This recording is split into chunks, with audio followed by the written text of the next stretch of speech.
शाहू फुले आंबेडकर यांचा विचारांचा वारसा घेऊन जाणार ही कोल्हापूर नगरी आणि ह्या कोल्हापूर नगरीमध्ये हे पहिलं स्त्रीवादी साहित्य संमेलन होतं आणि या स्त्रीवादी साहित्य संमेलनाच्या अध्यक्षा म्हणून माझी ज्यांनी निवड केली त्या ॲडव्होकेट करुणा विमलताई असतील आणि ममाणी सर असतील आणि त्यांची सर्व टीम असेल.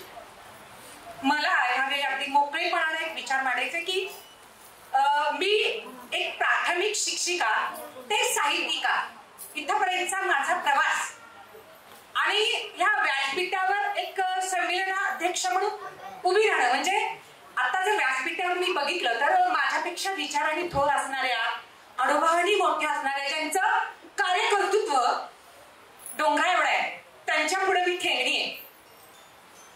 म्हणजे मी हे प्रांजलपणे मान्य करते तरीही या व्यासपीठावर मला ही संधी मिळतेय त्यामुळं मी आधी करुणा ताईंचं मनापासून आभार मानते. आणि दुसरी गोष्ट की आज या व्यासपीठावर ज्या उभ्या आहेत ना स्त्रीवादी साहित्य संमेलन स्त्रीवाद स्त्रीनं कसं जगायला हवं ह्या सगळ्या तुम्हाला ज्या भरभरून त्या विषयावर बोलतायत ना त्या प्रत्येकीची कथा आहे त्यामागं एक संघर्षाचा मोठा इतिहास आहे. त्यामुळं आज त्या तुमच्या समोर उभ्या राहून अगदी सभाधीपणे बोलू शकताय हे वरवरचा अभ्यास करून झालेला नाहीये. हा आतनं येणारा त्यांच्यातला आवाज आहे तो तुमच्याशी संवाद साधतोय आणि त्यांची इतकीच अपेक्षा आहे की तो तुमच्या हृदयापर्यंत पोहोचावा आणि तुमच्या हृदयातला संवाद त्यांच्या हृदयाशी घडावा आणि एक नवं विचारांचं पाऊल तुम्ही पहिल्यांदा टाकावं. त्या संमेलनामध्ये या उपस्थित असणाऱ्या सर्व व्यासपीठावर सर्वांना माझा सादर नमस्कार तर आहे. पण या संमेलनामध्ये एक नोट होती. काय नोट होती माहितीये की या संमेलनामध्ये स्त्रियांना समान लेखणारे त्यांचा आदर करणारे सर्व पुरुषांनी त्या विचारांना मांडणाऱ्या स्त्रीवादी विचारांना मांडणाऱ्या पुरुषांनी इथं आलं तरी त्यांचंही या संमेलनामध्ये स्वागत आहे. त्यामुळं या संमेलनामध्ये किंवा या दालनामध्ये जे उपस्थित आहेत पुरुष वर्ग त्या पुरुष वर्गांसाठी एकदा जोरदार टाळ्या होते. कारण आज आपण इथं दीडपणे ज्या उभ्या आहोत ना म्हणतात ना एका यशस्वी पुरुषामागे जशी स्त्री उभी असते तसं स्त्रीच्या मागे सुद्धा आज एक पुरुष उभे आहेत हे याच्यावरून दिसतंय. आणि आज माझ्या भेट्यामध्ये भगिनी दिसत आहेत त्यांचा आज इथं सत्कार होतोय सन्मान होतोय त्यांचं कौतुक होतंय. का कौतुक होतंय तर त्यांनी सुद्धा त्यांच्या आयुष्यात काहीतरी नाविन्यपूर्ण केले. मग ते सामाजिक क्षेत्रामध्ये असू देत राजकीय क्षेत्रामध्ये असू देत शैक्षणिक साहित्यिक अनेक क्षेत्रामध्ये त्यांनी भव्य दिव्य कार्य केले आणि त्यांचा कौतुक सोहळा आज या व्यासपीठावर होतोय. त्यामुळे त्या भगिनींसाठी एकदा सुद्धा जोरदार टाळ्या होते. आणि मगाशी आपल्या सर्व ताई म्हणजे इथं व्यासपीठावर ज्या प्रमुख पाहुण्या म्हणून आहेत उद्घाटक म्हणून ज्या आहेत स्मिताताई पानसरे ताईंनी खूप बारकाईनं अभ्यास करून म्हणजे अभ्यास तर त्यांचा आहे का तर त्यांनी इतकं चळवळीमध्ये काम केलंय त्यांनी तळागाळापर्यंतच्या स्त्रियांपर्यंत काम केलंय. त्यामुळं त्यांनी आपला विचार आपल्या सर्वांसमोर सजगपणे मांडला. सुमनताई पुजारी असतील सुमनताई पुजारीनी काय तर आज काय होतंय आज किती भेदक पद्धतीनं म्हणजे स्त्री शिकली पुढं गेली तरी समाजामध्ये स्त्रीकडे बघण्याचा दृष्टिकोन बदलला नाही आणि आपण त्यासाठी काय करायला हवं हे त्यांनी सांगितलं. करुणाताई विमल यांच्यासोबत मी बोलणारच आहे पण सुचेता गायकवाड ताईंनी भारतीताई पवार ताईंनी आणि सरलाताई पाटील ताईंनी ह्या दोघींनी सुद्धा म्हणजे त्या जशा वयाने मोठ्या आहेत तसा अनुभव त्यांचा खूप मोठा आहे. कारण त्यांनी सांगितलं की अगदी आदिवासी समाजातल्या स्त्रिया असतील वाडी वस्तीवरच्या असतील किंवा ग्रामीण भागातल्या वंचित स्त्रियापर्यंत त्या पोहोचले आणि त्यांचं दुखणं खुपणं त्यांच्या भावना त्या जाणून आहेत. त्यामुळं आज त्या इथं बोलतायत आणि एक वेगळी वाट धरा एक वेगळा संकल्प करा असं आपल्या सर्वांना त्या आपल्या बोलण्यात न वाणीत न विचारात व्यक्त करतायत. पण करुणाताई विमल यांच्याबद्दल मला असं बोला असं वाटतं म्हणजे जेव्हा जंगलामध्ये वणवा लागतो आणि जंगलामध्ये वणवा लागल्यानंतर सगळे जीव वाचवण्यासाठी पळायला लागतात. सगळीकडे आकांत सुरू होतो. अरे वणवा लागलाय, आपलं आश्रयस्थान जाते, आपल्याला यातून बाहेर पडायला पाहिजे. पण एवढा वणवा पेटला असताना मोठे मोठे प्राणी जातात, पण एक छोटीशी चिमणी मात्र त्या वणव्यामध्ये आपल्या चोचीनं पाणी ओतत असते. बाकीचे प्राणी मात्र पळत पळत तिलाही म्हणतात, अगं चिमणे, तुझा जीव केवढासा, तुझी चोच केवढीशी, तुझ्या ह्या चिमणीवर, ह्या चोचीवर पाणी काय होणार आहे ग? चल, तुलाही जीव वाचवायचा आहे ना, चल आमच्या बरोबर, तुला मिळेल ना कुठंतरी आसरा. पण ती चिमणी काय उत्तर देते ते मात्र काळजीपूर्वक ऐका. ती चिमणी उत्तर देते, भविष्यात असं होईल की वणवा विजेल, कधी पाऊस पडेल किंवा पेटून संपलं, तो खाक करून तरी संपेल. त्या वणव्याबद्दल एक इतिहास लिहिला जाईल. या इतिहासामध्ये जेव्हा नोंद होईल तेव्हा पळणाऱ्यामध्ये तुम्ही असाल आणि पाणी घालणाऱ्यामध्ये मी असे, एवढी तरी माझी नोंद होईल. तसं हे करुणाताई हिबलताईंनी केलंय. म्हणजे पिढ्यानपिढ्या, वर्षानुवर्ष, कित्येक वर्ष स्त्रीवादावर आपण बोलतोय. स्त्रीला सन्मान मिळाला पाहिजे, तिचा अधिकार तिला मिळायला पाहिजे, तिला घरातूनच सन्मानाची वागणूक मिळाली पाहिजे. स्त्री, आणि आताच आपल्या पाणीसरीताईंनी सांगितलं की स्त्रियांनी, म्हणजे त्या म्हणाल्या की दोघींनी, चळवळ करणाऱ्या आणि साहित्य लिहिणाऱ्या, आता साहित्य लिहिणाऱ्या किंवा कवितेसाठी कविता तयार करणाऱ्या, वेगवेगळ्या स्त्रीवादावर, सामाजिक अनेक प्रश्नावर करणाऱ्या इथं कवयित्री सुद्धा आहेत. त्या सर्वांनी साहित्यिकांनी एकत्र येऊन हातात हात घेऊन पुढं आपण वाटचाल केली पाहिजे. तरच हा बदल कुठेतरी समाजात दिसेल, थोडी त्याची क्रांती पडेल. पण करुणाताई विमल यांचं कार्य तिथली कायम ह्या कोल्हापूर नगरीमध्ये स्मरणात राहील. त्याची कुठेतरी नक्कीच इतिहासात नोंद घेतली जाईल, एवढं त्यांचं कार्य आज स्त्रीवादी साहित्य संमेलन म्हणून झालेलं आहे. आणि माझं सांगायचं राहिलं की माझ्या साहित्याची जी सुरुवात आहे ती कोल्हापूर नगरीतूनच झाली आहे. माझं पहिलं पुस्तकाचं प्रकाशन, मी अकंत कादंबरी लिहिली, आणि कदाचित मी स्त्रीवादी लेखन करत असल्यामुळेच मला इथं संमेलन अध्यक्ष म्हणून त्यांनी जो मान दिला तो कदाचित त्यामुळं असेल. एखाद्या स्त्रीच्या जे खचलेली स्त्री, दबलेली स्त्री, मगाशी सांगितलं की अनेक अन्याय होतात, अत्याचार होतात, ती मृत्यूला कवता येते. मी माझी छोटी 100 पानाची कादंबरी लिहिली आणि त्या कादंबरीतून एक व्यक्ती रेखाटली की जिच्या भोवती अंधार होता, जिच्या कुटुंबापासून तिला संघर्ष करावा लागत होता. मग ते घरातले नातेवाईक असतील, समाजात तिला द्यावं लागणारं तोंड असेल. पण एवढ्या प्रतिकूल परिस्थितीत सुद्धा ती सकारात्मक जगली आणि तिनं पुस्तकांना जवळ केलं, चांगल्या विचाराच्या माणसांना जवळ केलं, आणि तिनं एक मनाशी ध्येय ठेवलं की उद्याचा उगवणारा सूर्य, मगाशी म्हणाल्या ताई बोलताना, की अंधारातून उजेड ठरलेला असतो. तिच्या मनात सुद्धा अनेक वेळा मृत्यूचे विचार आले, पण तिनं मृत्यूला कधी जवळ केलं नाही. सिंधुताई सप्ताह सुद्धा म्हणतात बघा, मी वनवासी आहे त्याच्यामध्ये, की मला जेव्हा गोट्यामध्ये टाकलं आणि मी माझी दगडानं नाळ तोडली, म्हणजे माझ्या सुद्धा मनामध्ये कित्येकदा मृत्यूचे विचार आले, पण ते छोटं लेकरू मला मरू देत नव्हतं. तसं त्या अपार्थ कादंबरीतली माधवीला सुद्धा तिची लेकरं समोर दिसत होते, तिने मृत्यू कवटाळला नाही. आणि त्या कादंबरीचा शेवट तिचा एवढाच होता की ती नव्याने जगते, परत नव्याने उभी राहते, ती तिच्या आयुष्यामध्ये एक वेगळं स्थान निर्माण करते. आणि स्त्रियांना तिचं एकच सांगणं होतं की मृत्यूला कवटाळून तुम्ही तुमचं घरटं मोडू नका, तुम्ही वेगळ्या विचारानं, सकारात्मक विचारानं जा, नक्की उगवणारा दिवस तुमचा पुढचा तुमच्यासाठीचा असेल. पण मृत्यूला कवटाळलं म्हणजे प्रश्न संपतात का?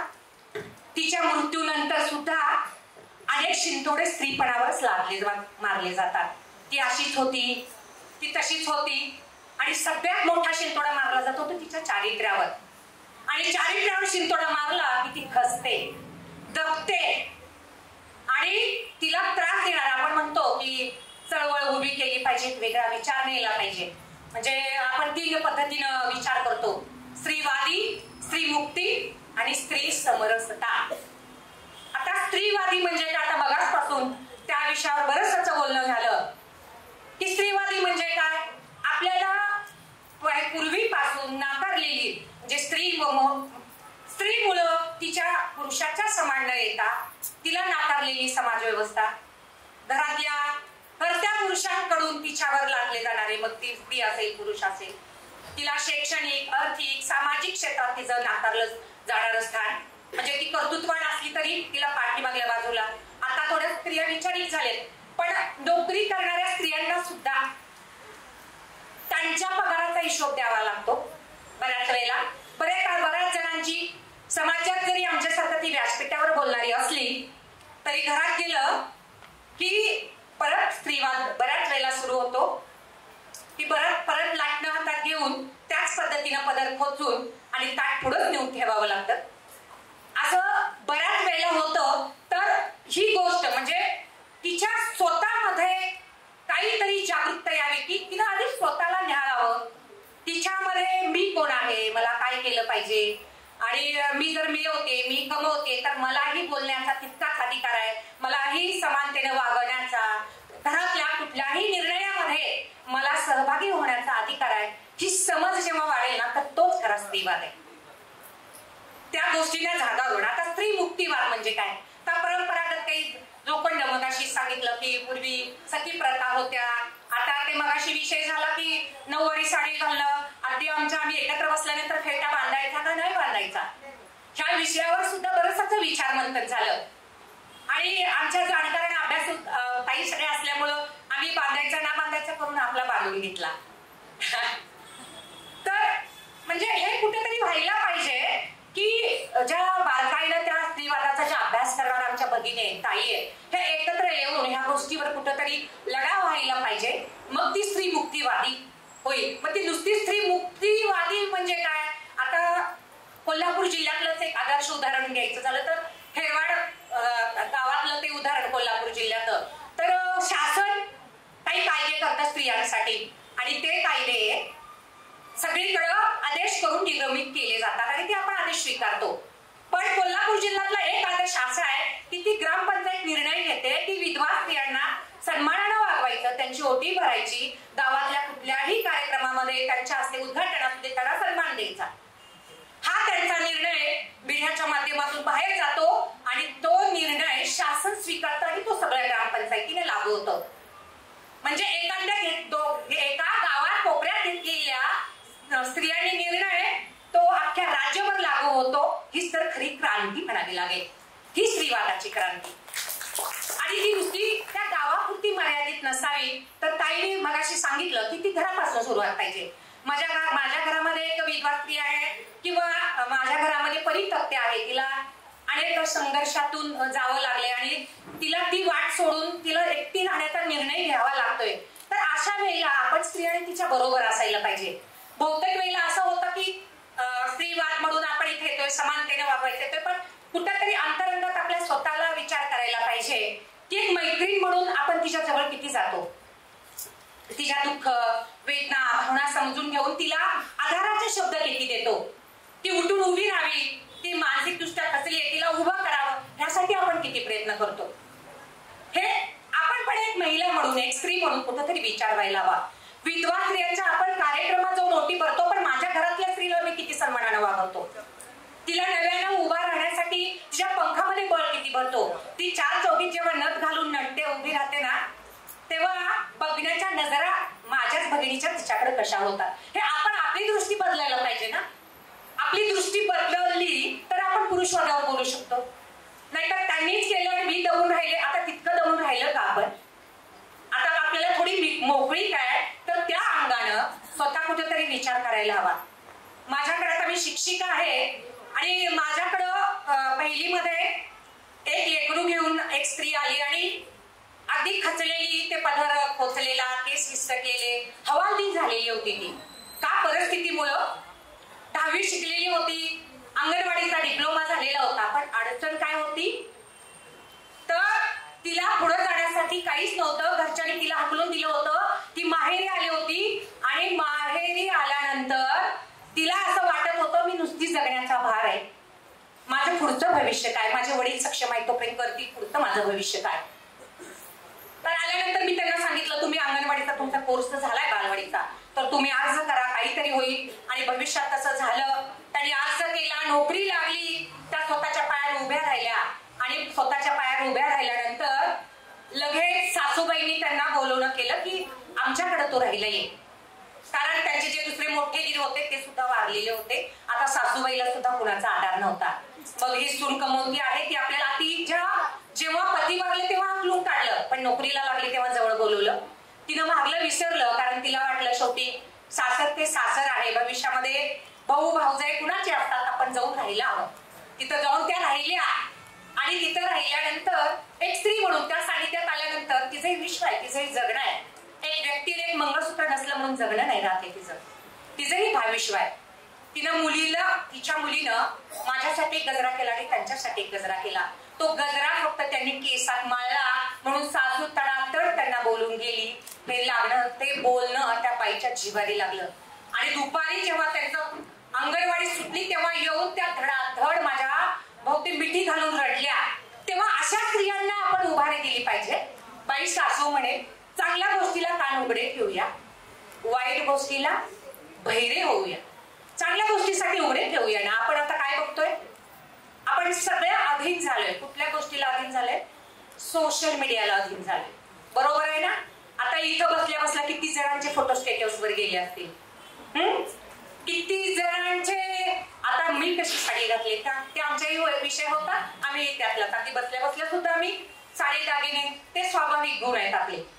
पण एक स्त्री म्हणून व्यक्तिमत्व, कारण अनेक जबाबदाऱ्या आहेत ना आपल्यावर. आपण लेक आहोत, आई आहोत, पत्नी आहोत, बहीण आहोत आणि आजी आहोत, पणजी पण आहोत. पण आपण एक स्वतंत्र व्यक्तिमत्व आहोत. तर माझ्यामध्ये असणारे काही गलाकला गुण आहेत, माझ्यामध्ये असणारे काही सामर्थ्य आहेत. तर त्या सामर्थ्याला मी कुठेतरी वेगळी वाट करून दिली पाहिजे, हा विचार आपल्यामध्ये कुठेतरी आला पाहिजे. नाहीतरी मग या पृथ्वी तलावर किड्या मुंग्यासाठी कित्येक जीव जन्माला येतात आणि निघून जातात. मी या पृथ्वी तलावर जन्माला आली आहे, तर माझ्या हातून काहीतरी चांगलं झालं पाहिजे, एवढा तर विचार घेऊन जाऊया आपण. ते भव्य दिव्य नसू दे, ते पेपरमध्ये नसू देत, मीडियावर नसू दे, पण माझ्या आत्मिक समाधान देणारा असावं. मी जो नुसताच भौतिक सुविधेमध्ये जो काही पैसा खर्च करते, त्यापेक्षा माझ्या कोपऱ्यात खितपत पडलेली माझी एक भगिनी आहे, माझ्या काही वंचित महिला आहेत की माझ्या घरी दिवाळी आहे, सगळं दिवे लागले, किंवा भविष्यामध्ये अनेक साड्यांचे ढीग आहेत, अनेक भौतिक सुविधा माझ्या आहेत आणि एकीची चूल पेटत नाहीये. तर तिचा आधार आपण होऊयात ना. अनाथ आश्रमामध्ये आई बापा विना एखादं लेकरू मायेसाठी तळमळत आहे, त्याची आई होऊयात ना आपण. घालूया ना त्याच्या दुःखावर थोडी तरी फुंकर. वृद्धाश्रम तयार आहेत आता सगळीकडं. मी म्हणते की जी संकल्पना नुसती मीडियावर होती वृद्धाश्रमाची, की इथं आहे वृद्धाश्रम, तिथं आहे वृद्धाश्रम, आणि हे वृद्धाश्रम नसायलाच हवे अशा मताची मी आहे, पण आहे. तर त्या वृद्धाश्रमामध्ये जाऊन कधीतरी त्या आई बापांची लेक होऊयात ना आपण. मला वाटतं हा खरा स्त्रीवाद आहे. मी जाणणं मी कोण आहे, मी मातृत्व आहे, मी भगिनी आहे, आणि मी काय आहे, रणरागिणी पण आहे. मी स्वतः सक्षम असायला पाहिजे. जेव्हा आपण समाजात वावरतो, आता ताईने मगाशी सांगितलं की छोट्या बालिकेपासून ते वृद्धेपर्यंत समाजात खूप भेदक वातावरण झाले, तर या वातावरणाला लढा द्यायला मी स्वतः सक्षम असली पाहिजे. मी मुळमुळ रडून चालेल का? आणि त्याच्यासाठी कायदा आहे, काय म्हणू आपण, प्रतिबंध, प्रसार आहे, प्रतिबंध आहे, अजून खूप खूप काही माध्यम आहेत. बिंबवणं, वेगवेगळी प्रसार माध्यम आहेत. आपण असं, तुम्ही जर असं केलं, हा कायदा आहे, ह्या कायद्यानं तुम्ही संरक्षण मिळवू शकता, तुम्ही कोर्टामध्ये जाऊ शकता, ते लढवू शकता. हे कित्येक वर्ष चालतं माहितीये. आता करुणाताई तर त्या विभागात आहेत, म्हणजे आपण जावं आपल्यावर अन्याय झाल्यावर, पण ते किती वर्ष चालेल हे काही सांगता येत नाही. म्हणतात ना, कोर्टाची पायरी शहाण्याने चढू नये. हे माझ्यावर अन्याय झाले, मला लढायला पाहिजे, मला तिथपर्यंत जायला पाहिजे, पण त्याआधी मी सक्षम असायला पाहिजे की जो माझ्या वाट्याला येईल त्याला प्रतिकार करण्याची ताकद माझ्या विचारामध्ये असायला पाहिजे, माझ्या कृतीमध्ये असायला पाहिजे. माझ्या नजरेमध्ये काजळ घालून नुसतं पाण्यापेक्षा आग ओकता आली पाहिजे. आणि माझ्या पुढे एखाद्या भगिनीवर अन्याय होतोय आणि तिथं नुसतंच व्हिडिओ दाखवला जातो, कित्येक आपण बघतोय ना, अत्याचार होतोय तिच्यावर, आणि बाकीचे असेच मध्ये उभं राहतात का, तर त्याच्या हातामध्ये शस्त्र आहे. आज वेळ त्या मुलीवर आहे. आज आपण तिथं विरोध केला नाही तर ती वेळ आपल्या उद्या आपल्या दारापर्यंत येणार नाही. एकजुटीनं अशा गोष्टी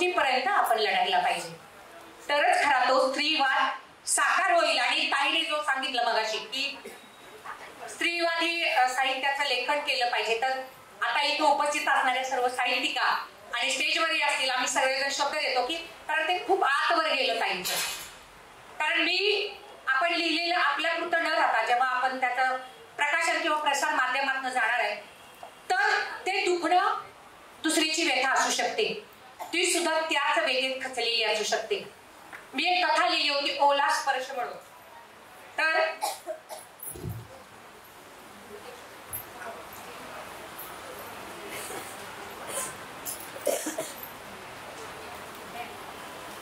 त्या कथेमध्ये मी असं लिहिलेलं होतं की बाईचं सगळं कुटुंबासाठी उठल्यापासून ते रात्रीपर्यंत तिला खूप काही करायचं असतं, पण संसाराचा भार ती अंगावर पेलते.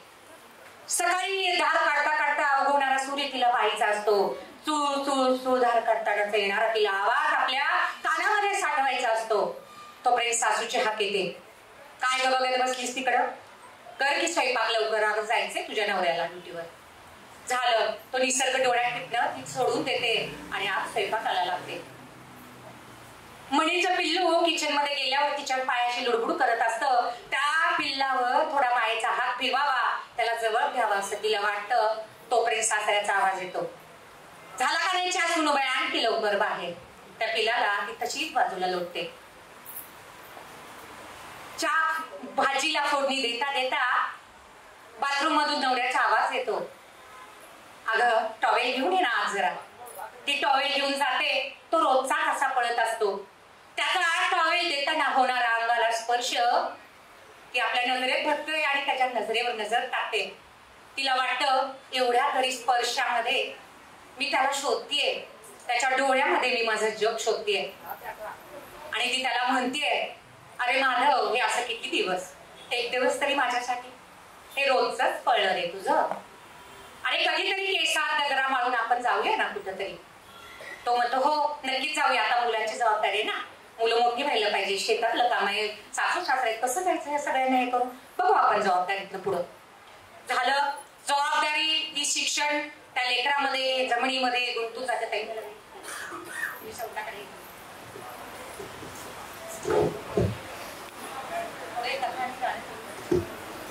कारण मी बोलत राहीन आणि पुरस्कार ती सगळे इथं उत्सुक आहेत ना की आम्हाला कधी पुरस्कार मिळतो आणि खूप लांबून आले तर मी थोडक्यावरच घेते. तर मग मुलं मोठी होतात की त्यांच्या जबाबदारीत नोकरीला सगळीकडे लागतात आणि सासू सासरे सुद्धा वयामानाने दिवंगत होतात. आता ते दोघच असतात. तो रिटायर झालेला असतो. ती आता हट्ट करून बसते, आयुष्यभर तरुणपणात बघितलेलं स्वप्न आता तरी पुरा करशील का रे, एक दिवस माझ्यासाठी देशील ना. तर तो म्हणतो, हो हो नक्की, आता एक दिवस माझा तुझ्यासाठी नक्की असेल. मग तो दिवस ठरतो. ती खूप आनंदून जाते. ती आरशात बघते स्वतःला. आरशात जेव्हा बघते तेव्हा कपाळावर गालावर सुरकुत आलेला असतात. काळ्याचे केस काळे पांढरे झालेले असतात. तरुणपणात बघितलेलं स्वप्न असतं बरं. पण ती म्हणते, चला या तर आयुष्याच्या वळणावर. ती बाहेर जाते, मोगऱ्याची फुलं ताटात तोडून आणते. अरे अजून का उठला नाही रे माधव.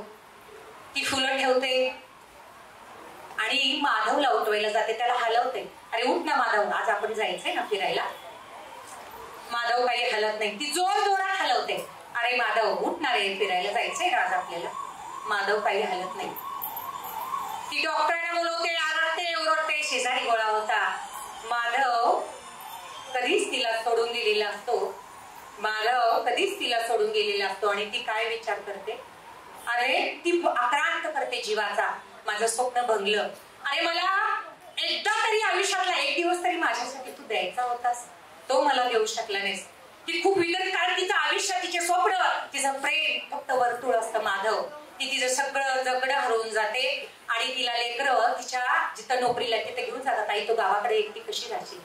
ती तिथंही झोपून राहते रात्रंदिवस त्याच्या आठवणीमध्ये. देवा एकही दिवस तुम्हाला दिला नाहीस. आणि जेव्हा मुलं नोकरीवर जातात तेव्हा तिला एक मधुर स्वर येतो. कानावर एक मधुर स्वर तिच्या कानावर पडतो. भले बुरे हे विसरून जावे सारे क्षणभर, जरा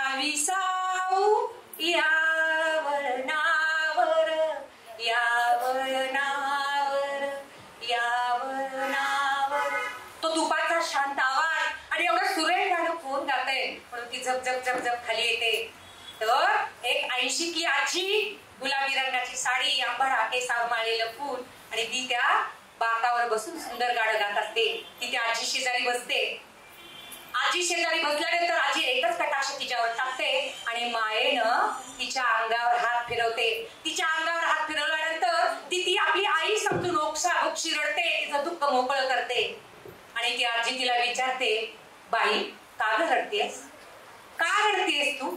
तर ती सांगते की आयुष्यभर कष्टा खाल्ल्या आणि माझा प्रेमाचा पती असा निघून गेला, मला आता जगण्यात काहीच अर्थ वाटत नाही. तर ती आजी काय सांगते ऐका. एकुलतं एक लेकरू माझं अपघातात गेलं. 4 वर्षापूर्वी वृद्धापकाळानं माझ्या पतीचं निधन झालं. पण खरंच सांगू गये, मी जगणं कधीच सोडलं नाही ग, मी जगणं कधीच सोडलं नाही. अगं कुणाची सोबत कडवर असती, कुणाची सोबत कडवर नसती, पण हो मानव जन्म पुन्हा नाही ग, तो मानव जन्म पुन्हा नाही. जगून घे, नव्यानं जग, आणि स्वतःसाठी जगणं म्हणजे जगणं असतं का ग? अगं उभा कर ही 4 चौघीसनी, तेव्हा तुझं जगणं होईल. उठ, अशी रडत बसू नको, उठ. तिचे शब्द तिला प्रेरणा देऊन जातात आणि ती त्या क्षणी घरात येते. त्याची सुंदर आवडते, स्वयंपाक घरचा करते आणि मुलांना सांगते, मला माझ्या गावाकडे जाऊ दे, मला माझ्या गावाकडे जाऊ दे. गावाकडे येते, तिला असं वाटतं या अंगणामध्ये माझा माधव वाट बघतोय.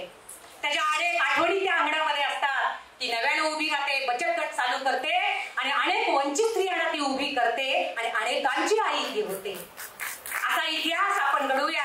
आणि फारच लांबतं संमेलन आणि आपलं अध्यक्षांचं भाषण फार लांबतं न करता आता मी माझी रचलेली कविता, की ज्या सर्वजण जो विषय मांडताय त्या कवितेकडे येते आणि मग शेवटाकडे जाते.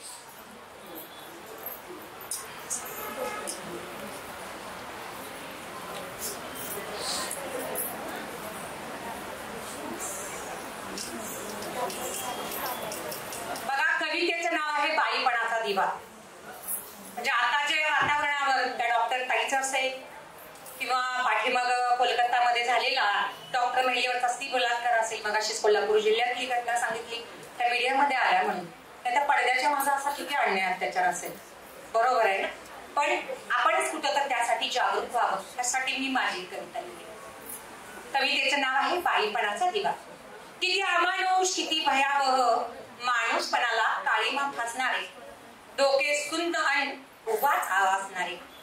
किती अमानुष, किती भयावह, माणूसपणाला काळीमा फासणारे, डोके सुन्न उगाच आवाजणारे. स्त्री शक्तीची उपासना भक्ती कशासाठी, स्त्री शक्तीची उपासना भक्ती कशासाठी? मनाचं समाधान की देखावा काही समजत नाही, मनाचं समाधान की देखावा काही समजत नाही. चिरडून टाकलं तिचं सारं अस्तित्व, लहान निष्पाप लेकरू, स्वप्न घेऊन जगणारी तरुणी.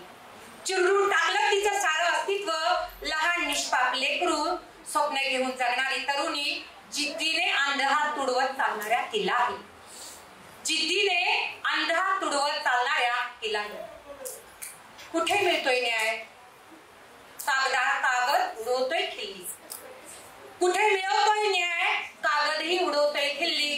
पुरावा शोध म्हणत प्रत्येक ठिकाणी तिला नागावलं जाते.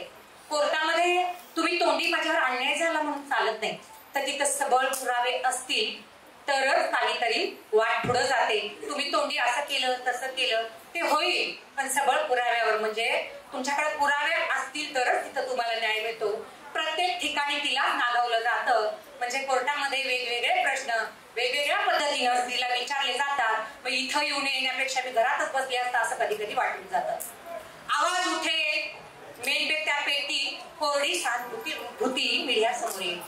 आवाज उठेल मेणबत्त्या पेटी, कोरडी सहानुभूती मीडिया समोर येईल. दिवस जातील तसे सारे कसे शांत होईल, दिवस जातील तसे सारेच कसे शांत होईल. ती गेल्यावर निर्भया, पीडिता, अत्याचारित बालिका वेगवेगळ्या नावाने तिचा पुकार होईल. ती गेल्यावर निर्भया, पीडिता, अत्याचारित बालिका वेगवेगळ्या नावाने तिचा पुकार होईल. मोकाट लांडग्याच्या शिकारीने मात्र आणखी नवा बळी जाईल. मोकाट लांडग्याच्या शिकारीने मात्र आणखी नवा बळी जाईल. हे कुठवर कधी संपणार नाही का? हे कुठवर कधी संपणार नाही का? सारीच उत्तरे अनुत्तरे, सारीच उत्तरे अनुत्तरी, पण बयो तुला मात्र उठायला हवं. हे काय होते संमेलन आपण? पण बयो तुला मात्र उठायला हवं, तुझ्याच अस्तित्वासाठी तुलाच पेटायला हवं, तुझ्याच अस्तित्वासाठी तुलाच पेटायला हवं. आयुष्य म्हणजे नुसती सेल्फी नव्हे ग, आयुष्य म्हणजे नुसती सेल्फी नव्हे. तुला पुसण्याचे डाव मांडले जातात. राक्षसी वृत्ती पुढे हार कित्येक जणी राक्षसी वृत्ती पुढे हार मानून कित्येक जणी त्या प्रवाहात वाहतात. राक्षसी वृत्ती पुढे हार मानून कित्येक जणी त्या प्रवाहात वाहतात. पण आता हे सारं असह्य झालंय, पण आता हे सारं असह्य झालंय, कुठेतरी विचार करायला हवा. पण आता हे सारं असह्य झालंय, कुठेतरी विचार करायला हवा. विकृती बदलणे शक्य नसले तरी अंधारात पेटव एक तरी बाई दिवा, अंधारात पेटव बाई एक तरी तुझ्या बाई पडणार. मला इथं अध्यक्ष म्हणून बोलवलं आणि बोलण्याची संधी दिली. तुम्ही सर्वांनी ऐकून घेतलं. सर्वांच्या मनापासून धन्यवाद. जय महाराष्ट्र. धन्यवाद रंजनाताई.